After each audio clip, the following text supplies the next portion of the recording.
Shalom, sharing firman Tuhan 3 menit pada saat ini.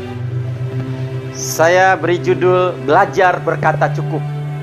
Sekarang ini mata Tuhan tertuju pada kita, bagaimana respon hati kita terhadap situasi dan kondisi yang terjadi saat ini. Tuhan ingin melihat bagaimana kita bereaksi di dalam keadaan yang mungkin kita tidak pernah harapkan. Tetapi firman Tuhan pada saat ini belajar untuk berkata cukup.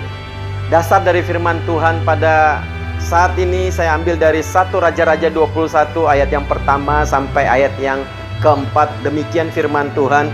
Sesudah itu terjadilah hal yang berikut.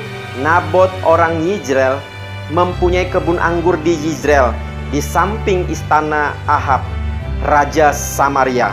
Berkatalah Ahab kepada Nabot, "Berikanlah kepadaku kebun anggurmu itu, supaya kujadikan kebun sayur, sebab letaknya dekat rumahku.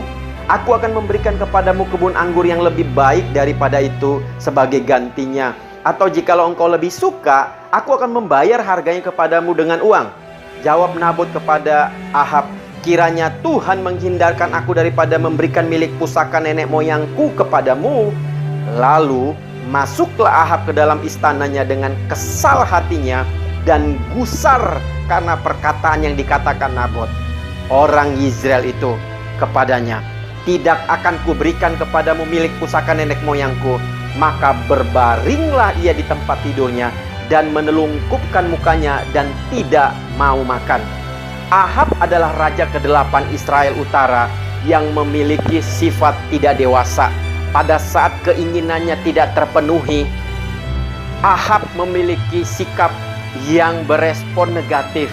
Dia tidak berkata cukup dengan kekayaan yang dia miliki. Sesungguhnya Ahab mempunyai tanah yang luas. Sesungguhnya Ahab mempunyai harta yang begitu banyak. Tetapi Ahab tidak belajar berkata cukup. Hari ini kita belajar berkata cukup, sebab di dalam ucapan syukur ada pengertian bahwa kita setuju dengan apa yang terjadi dalam kehidupan kita. Di dalam Filipi 4 ayat yang ke-11 berkata bahwa Paulus menekankan, "Kukatakan ini bukanlah karena kekurangan, sebab aku telah belajar mencukupkan diri dalam segala keadaan."